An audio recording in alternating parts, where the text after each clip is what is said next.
Okay, good morning again, everyone. So there are some who might argue that the short story is the definitive Caribbean literary form. I'm just throwing that idea out there, not because I want us to debate it, but because I think it's as good a reason as any to celebrate the book that we are here to officially launch this morning, which is the Peepal Tree Press, the Peepal Tree Book of Contemporary Caribbean Short Fiction. Peepal Tree Press, as everybody in the Bocas audience knows, is the single publishing house that's published the most Caribbean books and Caribbean writers over the last almost 35 years. And that includes many, many incredible writers of short fiction. And this anthology, with its beautiful bright yellow cover, so you can see it way off, contains stories from, I don't even know how many. How many is it, Jacob? Dozens? 32, almost 3 dozen Caribbean writers, new, old, alive, dead, classic, emerging, and we are very lucky to have not 1 or 2, but 3 incredible short story writers on stage with us this morning. One of whom I'm about to hand over to, that's Jacob Ross, who's also the co-editor of the book with Jeremy Pointing. Jacob also has a story in the book, so we're going to be hearing from him this morning, both as the co-editor of the book and as an author in the book. Jacob, as I think most of you know, is a Grenadian writer currently based in the UK, associate fiction editor at Peepal Tree Press, author of many incredible books, including one is probably one of the most extraordinary, enormous, sort of talent-filled short story collections of recent years. The other writers we're going to hear from this morning are Barbara Jenkins, sitting almost in the middle, whose first book was a book of short fiction, more recently published a novel, The Writer's Place. Next to her is Elizabeth Walcott Hackshaw. Again, her first book was a book of short fiction, 4 Taxis Facing North, has since then published a novel, Mrs. B. And at the end of this stage, we're very, very happy to have with us this morning Paula Lindo, who is an actor, a theatre person, a theatre activist, an activist generally, a journalist, a friend of Bocas. She's here this morning not as a writer, but to channel a writer.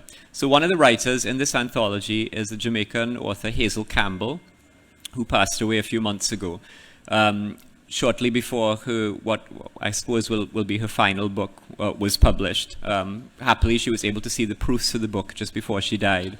We wanted to use the opportunity of this launch this morning to remember and pay tribute to Hazel Campbell. So we thought no better way to do that than to have a reading from one of her stories. And of course, we needed that to be in a Jamaican voice.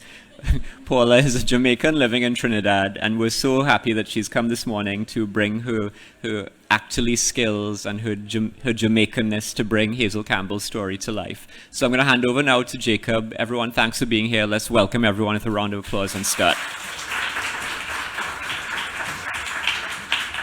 Thank you very much for being here. I'm quite surprised that we have so many people. I thought after last night's party we'd all be hungover or something. So thank you very much for coming. I want to say a couple of things which I think are quite useful, quite important, not simply or only about this book, the Peepal Tree Press, the Peepal Tree Book of Contemporary Caribbean Short Stories. I'm going to do a bit of a kind of meta-analysis of it, which I hope would point out some of the seismic changes that have happened with narratives in the Caribbean, or Caribbean narrative. I'm talking about fiction in particular, over the past 20 years. The first book, this is in part of a sort of line of books. The first one that I recall was done by, edited by Archie Markham for Penguin, the big publisher. The Penguin Book of Caribbean Short Stories, that came out in 1996. Subsequently, there was the Oxford Book of Caribbean Short Stories that came out, if I remember correctly, in 2001. And each one is important as a book. And it kind of crossed Jeremy's mind. The book is entirely, his idea, although, I did work with him, of course, on it, and I enjoyed it enormously. But he thought that it would be a good idea to bring together the narrative efforts, if you like, the short story, the good short stories or great short stories by Caribbean writers, because there was a gap of almost 20 years. and to see what's happened. And I think that, I mean, one of the reasons why the book can be said to be more indicative than representative is largely because whereas with the Oxford book, I mean, they had, by my calculation, they would have spent £150,000 on it. We ain't got that kind of money. Or else I would have had a bigger house or something. Yeah? But Peepal Tree Press is in a very fortunate position to be receiving some of the best literature coming from the Caribbean and the Caribbean diaspora. So out of 60 submissions, you know, it was whittled down to around 40, and out of that came some really, really scorching, to use a critic's word, short stories. Very important. So, and already, you know, there are people who get a sense of it, of the importance of it. I think it's sold out already, you know, across there. But never mind, you get some. We have resources, okay? So, I mean, one of the things that struck me, or should say struck us, when we looked at it, when we began to deconstruct, or to do the vital statistics of the book, was, first of all, the emergence of women writers as the dominant force in shaping the literature of the Caribbean today, now.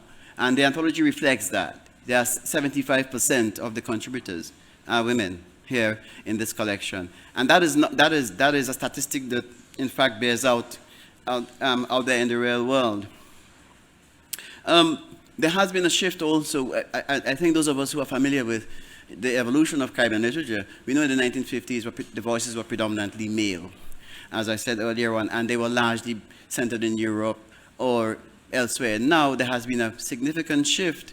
We have a lot more writers who are living in the Caribbean and writing from the Caribbean. Quite a high percentage.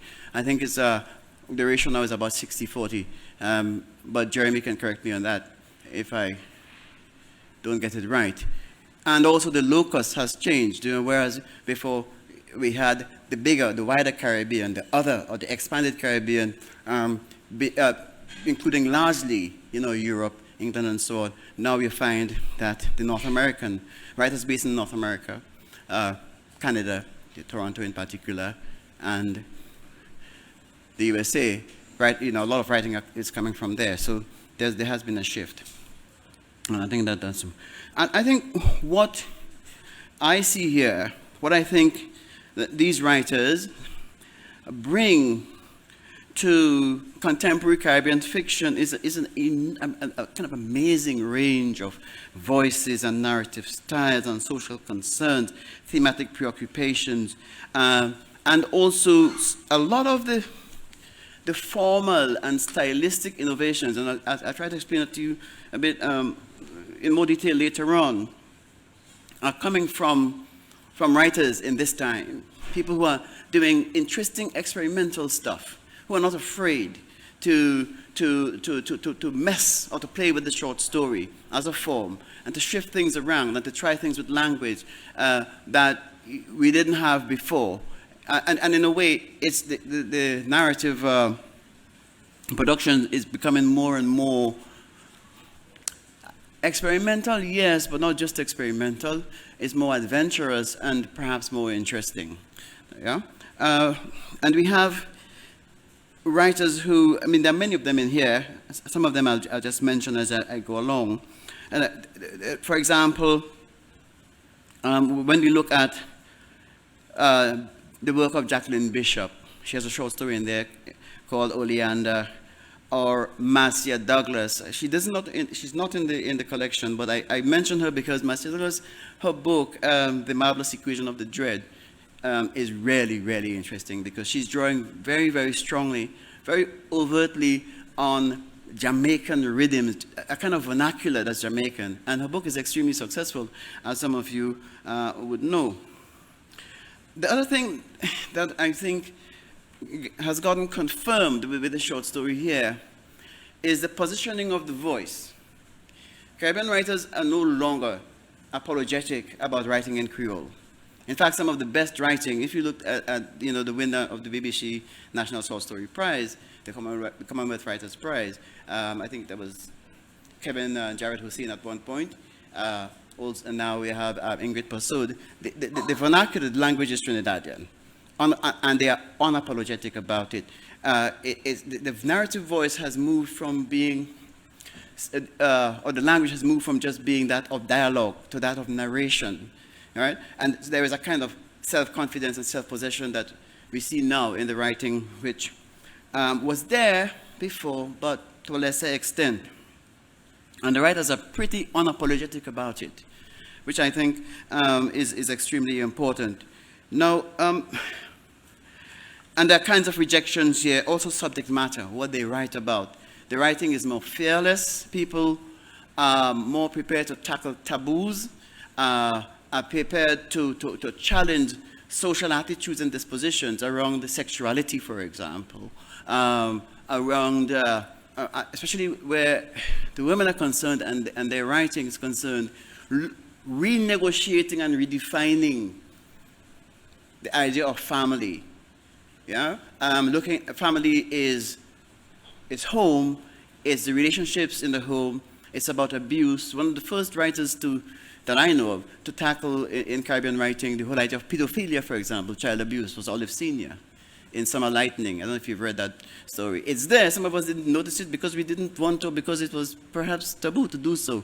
And more writers are tackling very, very, very important subjects that are problematic in society, but need to be addressed.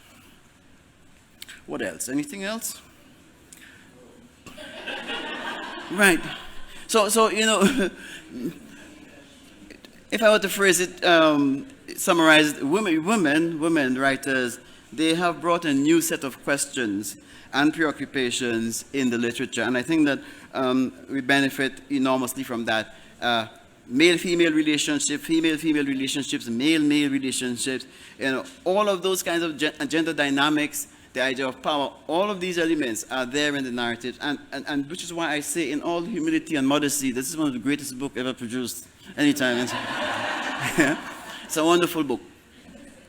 And I think that this is it, essentially, unless you want me to go on talking until the rest of the day, but we don't have time for that. So, and you can ask questions at the end of this, right? Okay. Right. Should I read or should I have somebody just for a break? Well, I can read, you know, but I think I wanted you to get a break from my voice, you know. So have somebody else read it, and then I come back. Yeah. Okay. So I think. Okay, Barbara. Amazing, Barbara. Whose book? I have to say this. As a response, I don't know if any of you saw the review of her book, The Writer's Place. That was done here by somebody whose name I don't recall and maybe don't want to recall. A pretty nasty, and you can quote me on this, and I hope this is broad, a pretty nasty, vindictive review of one of the best books I have read in a very long time, The Writer's Place. It's a beautiful novel, and I will stand up in court and justify this book, and I'm sure Jeremy will do the same. It's a fantastic book, but I think that out of a kind of viciousness, maybe it's envy, I don't know what it is, you know, that person tried to stymie the novel, and don't allow yourself to be persuaded by that. Read the book. It's wonderfully, it's humorous, it does some amazing things with Trinidad language, you know. It's lyrical, it's raw, it's very beautiful. And don't, as I said, you know, allow yourself to be swayed otherwise by that first review, which I think was meant to damage. Why, I don't know. Okay? All right.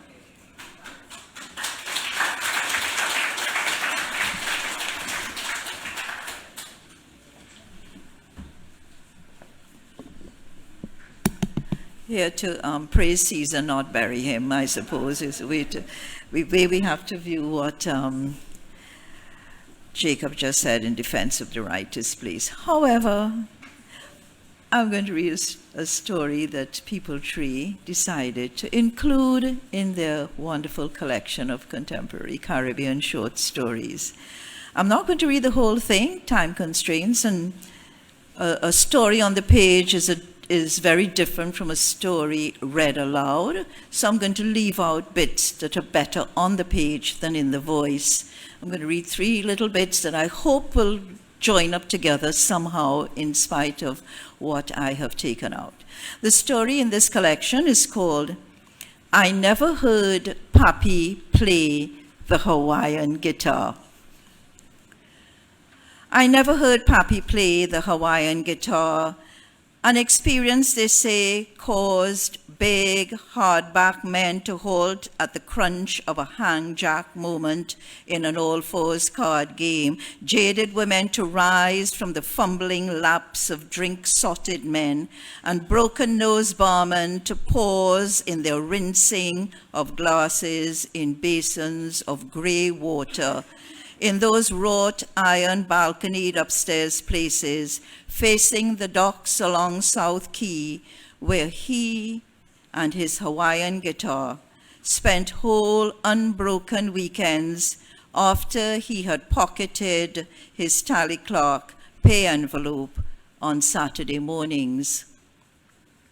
But then there was a whole lot I didn't know about Papi: where he lived, whom he lived with, what he liked or didn't, were just a few of the mysteries of his childhood. So when I heard him eulogize at his funeral service 31 years ago today as the finest player of the Hawaiian guitar in town, I was both surprised and not at all surprised. It wasn't that I didn't know anything about Papi, it's just that what I did know was gleaned solely through sparse but careful observation, knowledge from the tiniest seeds of clues scattered around my world. Some of the things I knew firsthand: the domestic control he exercised over us, even when seldom present in person, didn't help me to judge him in a balanced way when I was a child, but today I'm not going to weigh and measure him. I guess the Almighty, or maybe St. Peter, did the pluses and minuses of Papi's life long years ago as he approached the judgment seat, brown fedora in hand, seeking the final verdict on his 68 years. I'd put my money on St. Peter doing it. I don't think Papi would have warranted a personal audience for the Almighty, with whom he had been conflated in my mind in my very early years, any more than he would have been known as an individual human being by his august employer, Mr. Kennedy of William Kennedy and Company, Import and Export, who I suppose was like a god in the universe of Papi's world. Papi's job at Kennedy's was to go to the docks when the ships came in, to check the company's landed cargo, and also do the same for cargo going out, import and export. I never saw what came in. We girls were screened from contact with that world, where it is reported women tossed back their heads and laughed loudly with men who whistled and called out to them, the men guiding the massive rope-wrapped pallets swinging from cranes on the ships lying alongside, down at the dockside. But I did have a first-hand knowledge of what went out, since I was often at Kennedy and Company warehouse.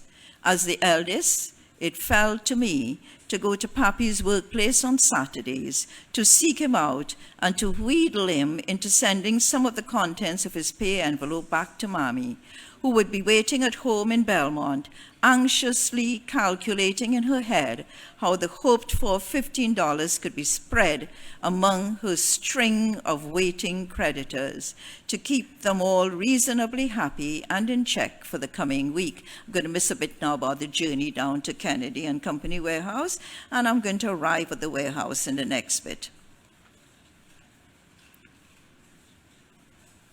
For a long while I could make out nothing. Then jute brown crocus bags emerged in soft focus in serried ranks. Wooden pillars rose to support the story above, and I could just pick out, way in the back, a platform on which was a wooden desk, a chair, and a man's pale face, like a misplaced moon, floating above a khaki shirt. This man was the first I was dressed to impress on Saturdays. "You looking for your father?" he called out, and I nodded in embarrassed agreement. He then turned his face to make a last quarter face to shout out into the darker recesses, "Jimmy still there?" At this I stopped breathing, crossed my fingers, and said a silent prayer. For if I was late through dawdling, and if the answer came, "No, Jimmy done gone already," indicating that Pappy had picked up his pay and left, that would be a disaster for us in the coming week. And how would I explain to Mommy that I had failed to do what she had sent me to do? But not this time. For just today, I will remember Pappy still being there and coming from that back space where he was doing whatever mysterious thing the tally clerks do when not on the docks. He is moving slowly and fluidly towards me, wiping his hands with a white handkerchief that he's looking at intently, not pausing as he folds it first in half, then in quarters, into a neat, deliberate square, edges and corners perfectly aligned, then folding over a corner to meet the opposite one, making a fat triangle that he pats and flattens and is already placing with a straight palm to avoid it creasing into a back pocket by the time he gets to me. He's bending over for me to plant an unwilling but dutiful peck on his cheek, the sickly scent of tobacco rising from his pores, cancelling out for that moment the pervasive, unidentifiable, dusty smells coming from that gloomy cavern.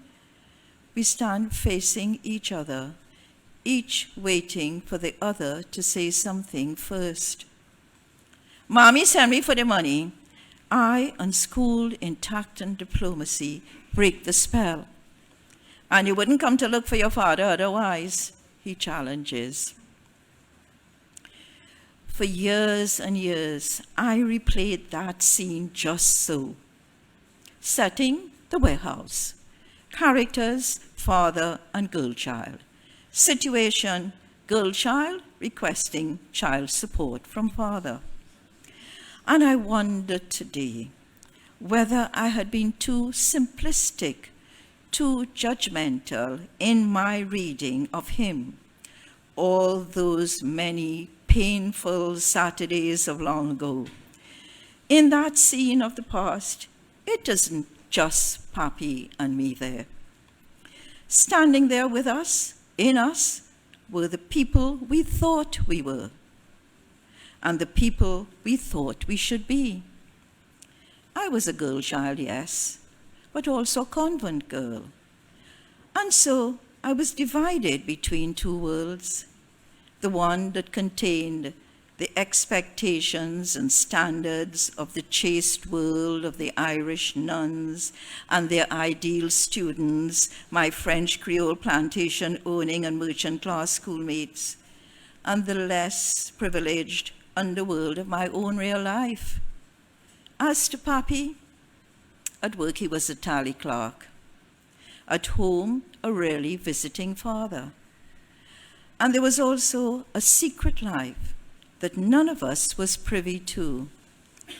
Now I see that when Pappy and I encountered each other on Saturday mornings, we were in the gladiatorial arena of malehood in the mid-20th century, where role models were Jack Palance, Humphrey Bogart, and John Wayne.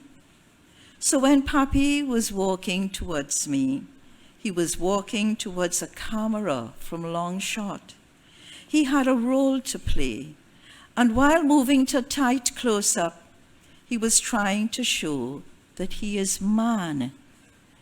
He is man, to be recognized by such, as a visible, recognized as such by an invisible and visible audience, and maybe above all, by himself. Thank you.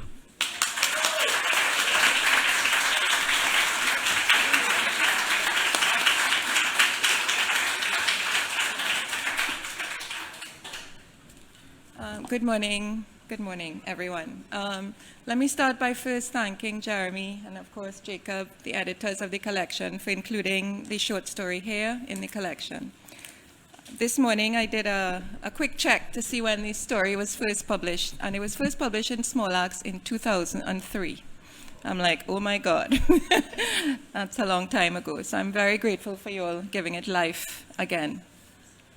Here. Oh, let me set it up. So it's a mother who's tried to take her daughter to the airport. She's a little unstable, and when she got to the airport, she decided she's not doing it. She's supposed to be sending her daughter to the father in Miami. So it's all about a drive. And I have to say I'm a little obsessed with driving in Trinidad because we spend so much time in cars. I was speaking to another writer the other day, and he was saying the same thing. He keeps wanting to write about being in a car. So here we go. Here. There are so many cars ahead of me, even today, Saturday. It'll be a while before I get the green light and cross the major intersection. So I look to the left for no reason in particular, and I see 3 boys walking along the side of the highway. The first in what I call cowman boots, black rubber boots like the one I wore as a child, so that I could pretend to be the man who took care of the cows opposite our first house in the valley. The second boy, taller, skinnier, in rubber slippers, his thin t-shirt billowing in the wind like a sail. The third, with blue-black madras skin in torn khaki shorts and an oversized white vest, and all 3 powdered with fine white sand. They skin and grin all the while, staying in their single file, Indian file, one behind the other, on their side of the highway, the side with the coconut trees, the wooden huts, the razor grass, the rice grass, and everything so green, except for the white mosque, crescent moon and star, rising out of the water with the billboard, Islam, the fastest growing religion in the world. The boys pass me, the traffic moves, and I catch up to them, then they pass me again. They look so light and free, covered with layers of smells from the cars, the trucks, the factory, the fish and the oranges, the pond, and they laugh and chat as though they have a pocket full of blues. $100 bill blues, silver shoes, and a view of the ocean from their mansion on the hill. She's asleep in the back seat, never makes it to the traffic light on a normal day, far less on a day like today. This morning, while I was dressing her, she asked me, "How long, Mummy, how long?"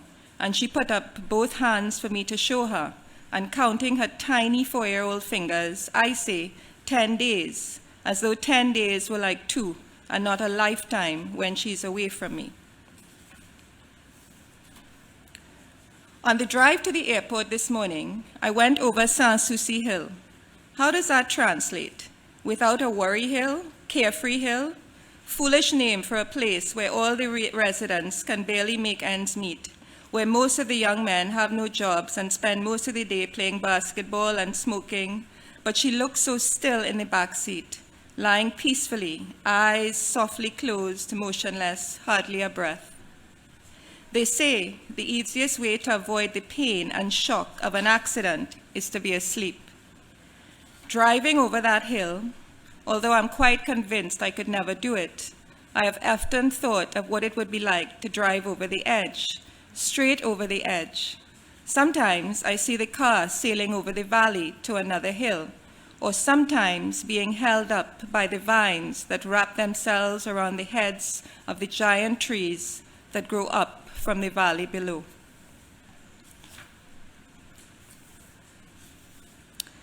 I drive away from that town, Port of Spain, a name I always loved as a child, linking my little dot to a bigger somewhere. But now the name irritates me, embarrasses me, especially when the cruise ships arrive. No, we don't speak Spanish here, and I'm sure there is nothing here to remind you of your last trip to Spain. I've never been to Spain, and this is not Spain's port. Port of Spain, port of pain, sort of sane. I cannot take her home. I cannot face the calls, the long explanations, the accusations. He will win again to find me and keep her. I have no one on my side, no fathers, mothers, sisters, no more money to waste on bad lawyers. I have wasted so much of my life living it in threes. My mother, my father, and me, myself, and I. Replacing fathers with more fathers, replacing husbands with more husbands. I was taught that threes were lucky, good, blessed.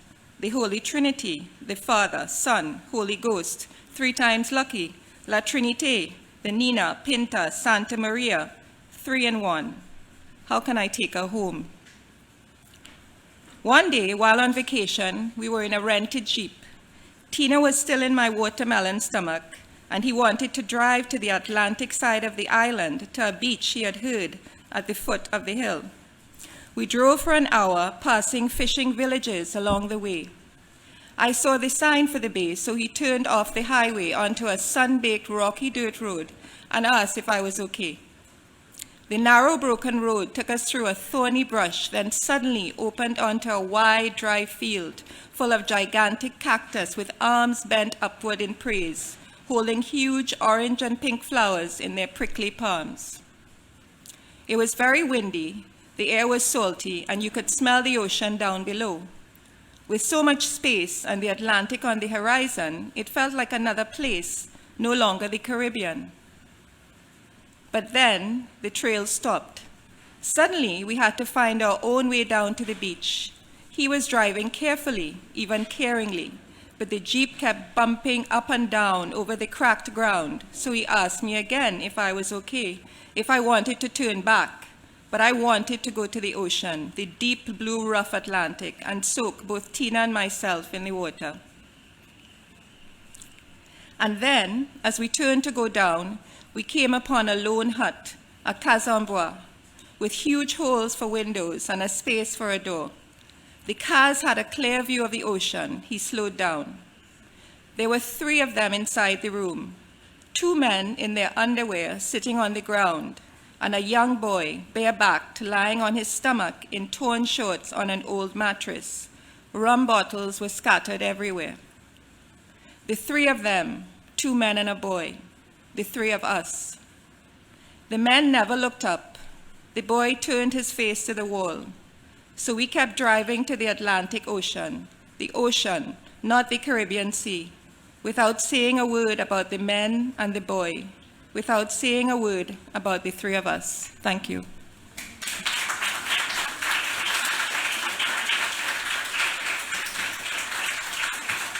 Thank you very much. I just want to do a very, very, very quick introduction to Hazel Campbell's work. And just to say that, I mean, of course, it's there when you buy the book and you read the introduction, you would get a stronger sense of who she is. But she passed away, Hazel passed away, I think it's just before we did her book, Jamaica on My Mind. Is that so, Jeremy? Yes.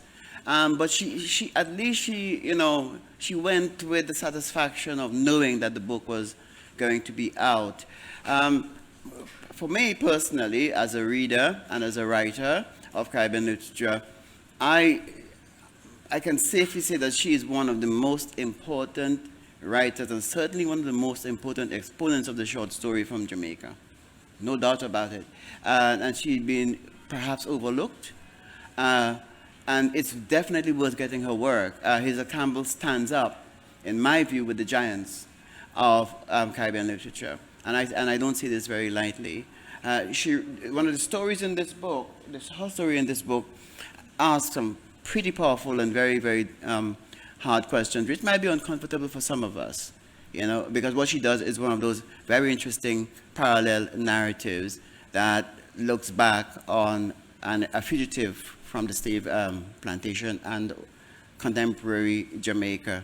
And the underlying question is that, have we really changed? Have we become better people coming out of that whole system? So it's worth getting it and worth reading it. Yeah, I'll give you, Paula Lindo.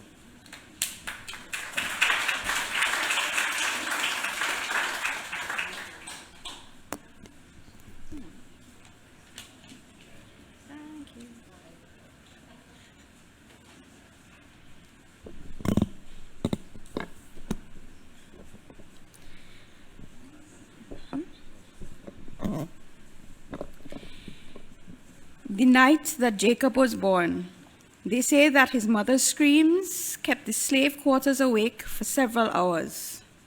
They say her screams could be heard all the way up to the great house. The Nana's bald woman piaba and time leaf tea. They gave her pennyroyal and strongback to drink, but none of the potions could ease the pain or hasten the birth.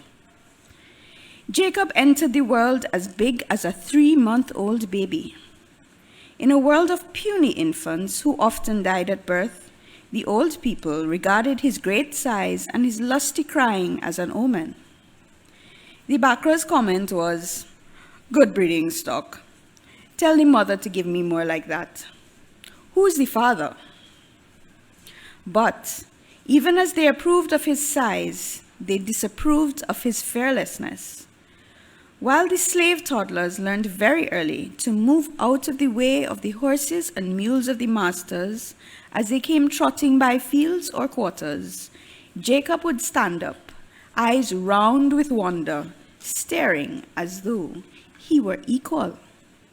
It took several years of flicks from the master's whips and scoldings by the women to teach him to turn aside or lower his eyes when the Bacras passed or spoke. But though he bore the scars of their displeasure, they couldn't quite tame the sureness with which he walked, hot-stepping and proud like the fantail peacocks in the Bacra's garden. Nor could they completely stunt his quick intelligence. The old woman fed him with conconte, the dried plant in porridge he liked so much, and saved tidbits from the pot specially for him, and looked at him and remembered Na Pearl's dreams. The night Bubbles was born was the same night the bulldozers moved in on Backer Wall. His mother felt the first pains as she struggled to save her possessions: a stool and rickety table, a coal stove, and a mattress. There was nobody to help her and no money for a taxi fare, and by the time she reached the nearest police station to ask for help, it was already too late. The sergeant on duty helped with the delivery and said with disgust that it was the third one that week. The lady constable who usually dealt with such matters was on leave, but all of them had basic training in midwifery because of the frequency with which the surrounding squatter communities needed this kind of help. So although he knew what to do, Sergeant Brown was annoyed, and the first thing Bubbles heard when he came into the world was the sergeant cursing these damn careless people who drop them picnic like cow. His mother named him Brown after the sergeant. Nobody knew Papa T's real name anyway. A number of Backer Wall squatters gathered their scattered pieces of board and zinc and hastily put together shelters in the old part of the city cemetery, the living retrieving space from the dead. It was to one of these shacks that Bubbles went home after he was born. A male acquaintance of his mother, Manatee, had offered her a cotch with him. His previous woman had gone back to her country home rather than take backs from Duppy in the cemetery. By the time his brother was born 11 months later, Bubbles was learning to walk from tombstone to tombstone. He lived off the generosity of neighbors during his mother's brief absence. Manatee would not care for him. He was not his child. They called him Bubbles because he would amuse himself for hours by blowing bubbles with his spittle. Nobody had any dreams for him. Thank you.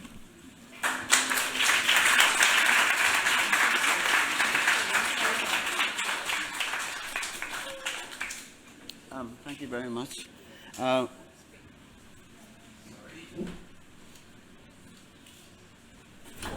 Today it's coordination today. I haven't drunk. I don't drink, so don't think it's a drink at all.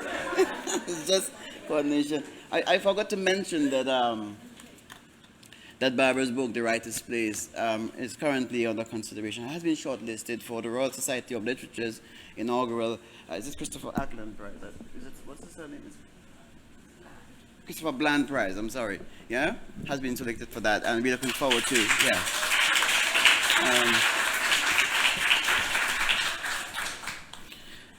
Thank you very much. I'll read a bit and then I'll stop.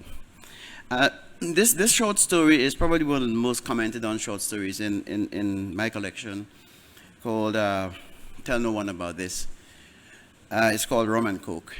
And it's a story that was prompted by an experience I had after the Americans invaded Grenada in 1983. I was away for some years. And when I returned to Grenada, something quite extraordinary was happening. The island was flooded with drugs. And a lot of people in the coastal areas of the country, young people, teenagers in particular, was affected by it. But then something quite extraordinary happened. The culture began to fight back. I'll tell you what I mean by that. There is in Caribbean culture, I'm not going to go on about this, just give you one example. There is embedded in Caribbean culture, because it is a culture based on resistance. There are elements and mechanisms, yeah, that sometimes protect us. So when it began to become a problem in Grenada, the Rasta ethic, you know what the Rasta ethic is?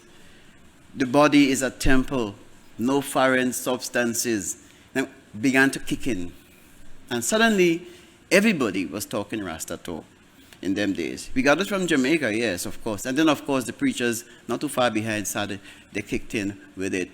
But it was a pretty awful thing. And there was one case that I heard of, that I knew of, in fact. It's a young man I taught in secondary school for a short while before I left the country. When I met him, and he was a wreck. And I really wanted to write a story, almost as a cautionary narrative. And I wanted to draw on the culture also, something that would really, really shake them up, who get a chance to read it and stuff. And the only thing, and I searched in my head for the worst taboo that exists in Grenadian culture. You know what that is? A child hitting its mother. You can hit me, you can cuss me, but don't cuss my mother. You don't know that expression? Yeah? The mother, I mean, even the hard-back criminals, right? You know, you don't disrespect my mother. And that's not only a Caribbean thing. So this is about a boy, a child who, with enormous promise, like the one I knew, who started beating up on his mother. He's full of this drug, and it's mixed, and it's rum that they drink first, and then they take coke, yeah? And this, I'll read a bit of it for you and stuff. Get the book? To get the rest of it. This mother is Norma Brown, and this is where she meets the guy who is dealing all these drugs. She would never know how it started or what she had done or had not done that made her son need the niceness. That's what they called it. But now she knew who gave it to her boy, and that was partly why she went to town. Nobody had told her. They'd only confirmed the truth for her. It was that gold chain she'd bought him as a present that made her know. He'd asked for it before he did the exams, told her that if he got an A for all of them, she should buy a gold chain with his name written on it. And of course, she sent her MacMed, Grace, to St. George's to get it straight away. Then she hid it in her pillowcase and waited. When he came home one day and told her that he'd got all his A's, she went straight to the bedroom and brought it out. That amazed him. Not the chain, but the fact that she believed he could get the A's just because he said so. So, when she saw that gold chain around T-Stone's neck, it suddenly made sense. Everything made sense. The house T-Stone was improving, the way the children flocked him, the girls warring amongst themselves for his attention. Over the months, she'd studied Teddy Stonewall, that boy who'd never seen a classroom in his life, who'd never lifted a finger for his mother, who'd grown up by the roadside near the rum shop, watching the world slip past. That boy who, having worked for nothing, wanted everything. Now it was all coming to him. The pretty clothes, the new red Suzuki bike, other people's children. Then the big cars with darkened windows began to arrive from St. George's. She would watch them come and go till well past midnight or till the beast awakened in Daniel's veins and she had to attend to him. Why she hadn't thought of going to see T-Stone sooner amazed her. Now, she couldn't wait to meet the young man whom a powder had made so powerful. The rest of the day burnt itself out rapidly. When her boy began to stir in sleep, she straightened her dress, left her house, and crossed over to T-Stone's yard. He came out. When she called, his body blocking the doorway. She had to look up to examine his face against the darkness of the door mouth. This she did quickly before bringing her head back down. Now she watched him with her eyes upturned. "What you want, Miss Lady?" I want to come in," she said. "Come in where?" He glared down at her. "Come inside of my house? What you want in my house? Is something," she lowered her voice and her eyes, afraid that he would not let her in, "is something I want to buy. I could pay," she added hastily. "I tell you I selling anything? What you want to buy?" He was still fuming, but his voice, like hers, was lowered. "I want some niceness," she said flatly, and lifted her eyes at him. He paused a moment, shifted his body, and she slipped under his arm. T-Stone pulled the door behind him. Now that the door was closed, he was transformed, almost another person. Relaxed, smiling, he drew a wooden stool from under the mahogany table in the middle of the room and placed it before her. Carefully, she lowered herself. T-Stone grinned. "Miss Norma, what you say you want?" "I just want some of that thing that make my son so happy." She halted on the last word, made it sound like the most frightful thing on earth. But she managed a smile, and that put T-Stone at ease.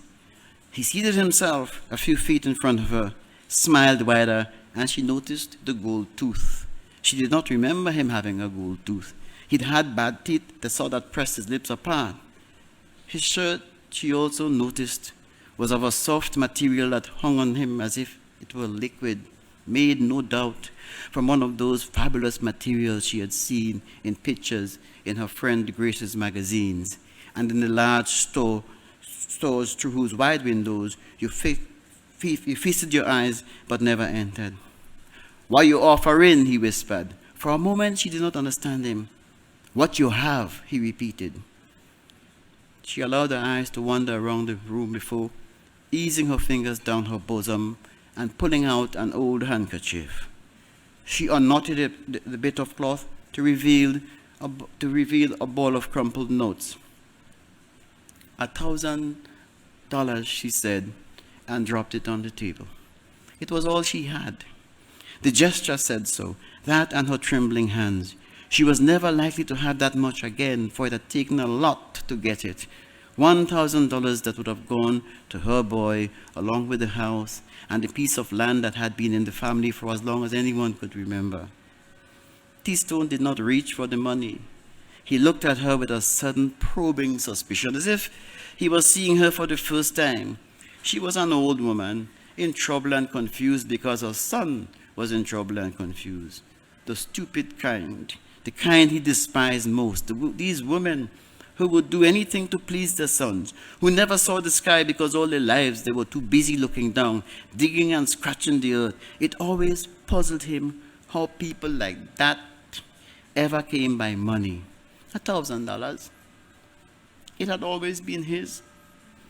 If she had not given it to him herself, her son would have, bit by bit. They were all coming now, these old women. When their children could no longer get to him on their own, they were the ones who came and begged for them. Norma Brown was not the first, and she would not be the last. These days, he did not have to do a thing. These days, money made its way to him. I'll stop here.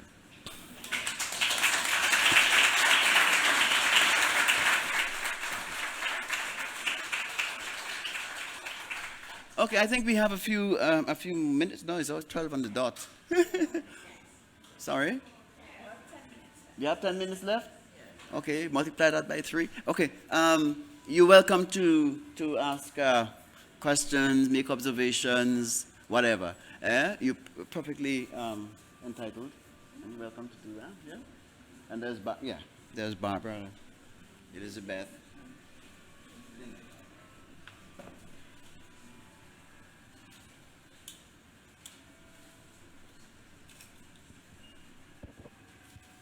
Thank you so much for those wonderful stories, and I'm dying to get the book.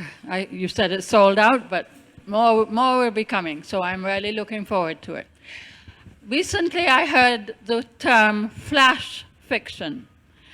I had no idea what it was, but someone told me it's very, very short story. Could any of you tell me what you think about this form? Is it an important artistic form, or is it basically foolishness? I'm going to go brave on this one. When I started writing, which is not that long ago, it's about 10 years ago or so, I was encouraged to enter the Commonwealth Short Story Competition. At that time, the limit was 600 words. Yes. And I felt happy that I did not have to write very much. But I soon discovered that less is more where stories are concerned. So you could write something that's 1,500 words long and make it so much more powerful by cutting it in half. And I thought that this was the form that I would love to continue writing in. It worked out all right for me when the Commonwealth Short Story Prize was that length, in that, I did well at it. And when it expanded, they changed the whole format and expanded it to what? Up to 6,000 words? 5,000 words. When they expanded it to 5,000 words, I didn't do so well.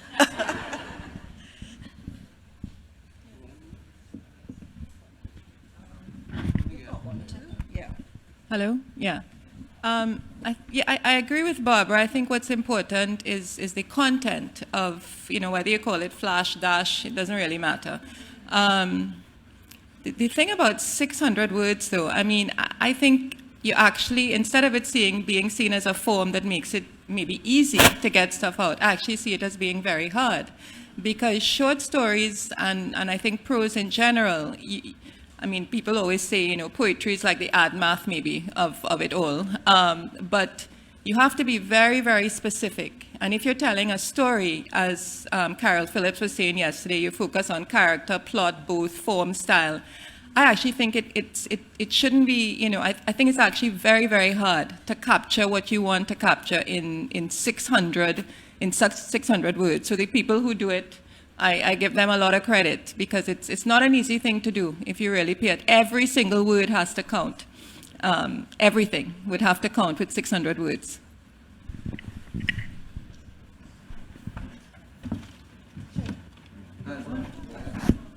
Yeah, I think it's a kind of, it's becoming a kind of almost like a subgenre.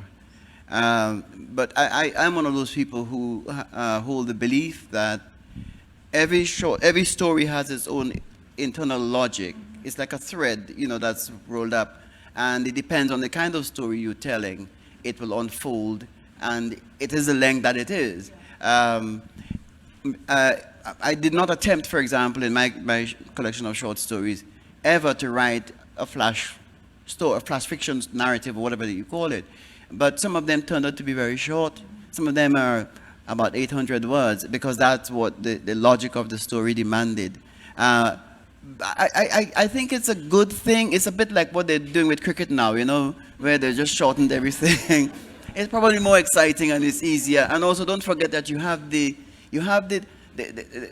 demands, if you like, of new kinds of publishing, like the internet. It's short, it's quick, and so on. Because one of the things that worries me, actually, the word limits that you get now for submitting short stories online, for which you get paid good money. But if this continues, there will come a time when I think people think that the natural length of the short story is 2,000 words.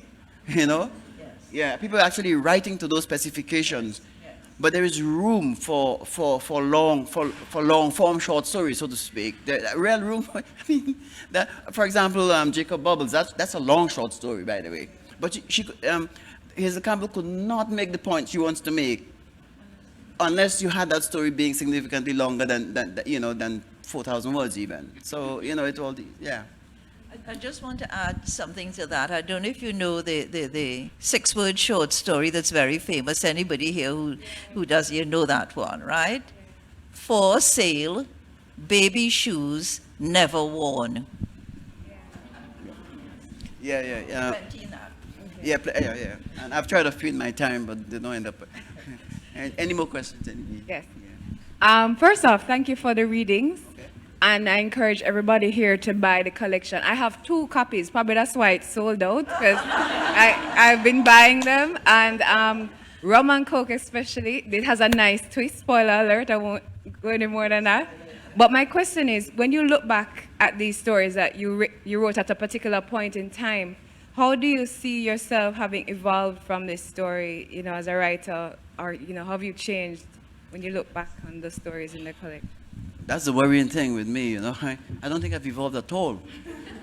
Because when you look at some of the short stories that I wrote when I was 19 years old, and very, very, very angry, actually, with the society I was living in, and you compare them to the short stories, I mean, the response I get for at least for my collection of short stories is that people genuinely can't tell the difference. When did he write this one? Except that it makes a certain kind of sense that if it's a story about a curfew in 1974, then it would have to be 1974. You see what in Grenada's history, there was a curfew there and then, but in terms of and that, it's a little bit worrying. So I don't think I have, if I have evolved, I think it's my understanding of the short story and my understanding of the structure of the short story.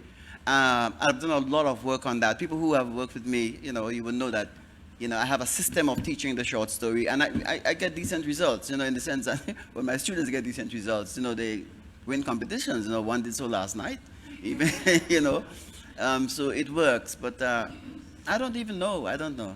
It's hard to tell. Yeah.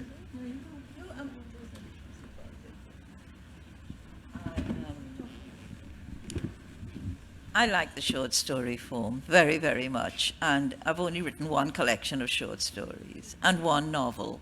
So I'm quite happy to go back to short stories next, yes. I don't know that one is an evolution or, an indication of growth or advancement to have moved on. Yes, thank you for your question. Yes, some people consider the short story to be the poor cousin of the novel. Perhaps not here in the Caribbean, but there are publishers who prefer to publish the novel than the short story. So when Alice Munro won the Nobel Prize in recent years, there was all this talk about, how so advantageous it was to the short story form, and we may have more interest and whatnot. Do you want to talk a bit about that?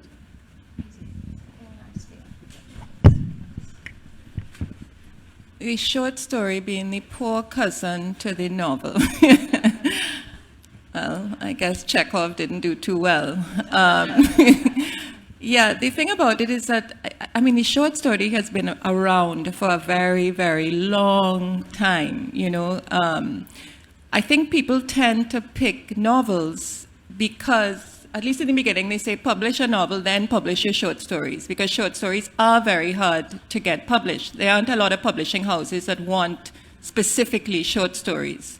I think that has changed a lot. I think it is changing, especially with the different forms that we were just talking about. But in terms of Poor Cousin, no, it's been around for a long time, So I don't think. I know why they do it. I think because the novel would get more sales. I think it has to do with production. Maybe Jeremy can speak to that. But No, I don't even think I'm good at answering this question because I so don't see it in that way, you know? Yeah. Can I have a go at answering this? I think it's an English construct from the publishing industry. For example, in Eastern Europe, the short story is revered and short story writers are revered. In North America, in the USA, for example, you know about Carver, Flannery O'Connor, and I mean Carver's entire reputation. And we can say a lot about Faulkner. And I think it's really an English thing, to be honest, or a British thing. Because I can't find it anywhere else in the world, that attitude to the short story as being second cousin or being inferior to the novel. That's my experience of it, and I don't think I'm wrong, frankly. But I think it's a construct of the publishing industry as it has evolved in the UK, and I don't see it anywhere else. Chekhov, I mean, you know, Chekhov came out, he's Eastern European. I was at the time when you talked about it. And I can just look around the world, really, and don't see that sort of disdain for the short story or this uncertainty about it that you have, that I used to find in England. But that, again, as you know, it has changed now, as Isabella said. Good afternoon. I think it's afternoon by now. In light of the fact that you all just made the point about long fiction, short fiction, and I know, Lizzie, you are not on social media at all. Barbara, you only post poems on social media or repost articles on social media. Jacob, I think, has a page but doesn't really interact in much the same way. I was wondering how you saw and viewed the use of social media now as a platform for narratives, especially since attention spans seem to be getting shorter. The digital space seems to be a space that is very much traversed now for narratives and for stories and for fiction. So how are you seeing yourselves as writers and yourselves as writers in forms that would now be seen as long and short, long and medium, in comparison to what happens on social media? How do you see yourselves fitting into that space now?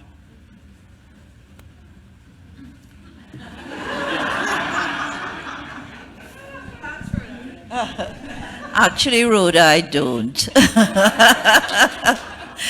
There are lots of challenges, of course. I think the use of social media is for immediate response. So that if you put something on Facebook, or even if you have a blog, for which you would probably give a lot more time when you are constructing what you're going to say, you expect an immediate response. You do not expect too much reflection on what you have done. It's a quick way of getting how you feel or what you think or something that you have a view on out there. But I, as you quite rightly say, I post other people's stuff, other people's poetry, articles that I've read and loved, and very little about myself or what I think about anything on social media. That does not mean that I'm not a consumer of social media. If I were to stop going on Facebook, I'd have 3 or 4 novels out by now.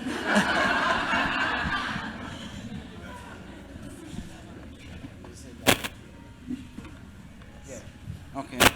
Well, thank you very much for coming, and I hope that you got something out of this. But we close now. I have to say thank you very much to our participants here, Barbara, Lizzie, and it's Linda. Paula, sorry. Thank you.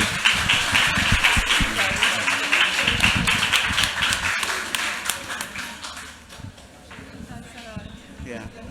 Sorry about that. Thank you, Jake. Yeah, I know.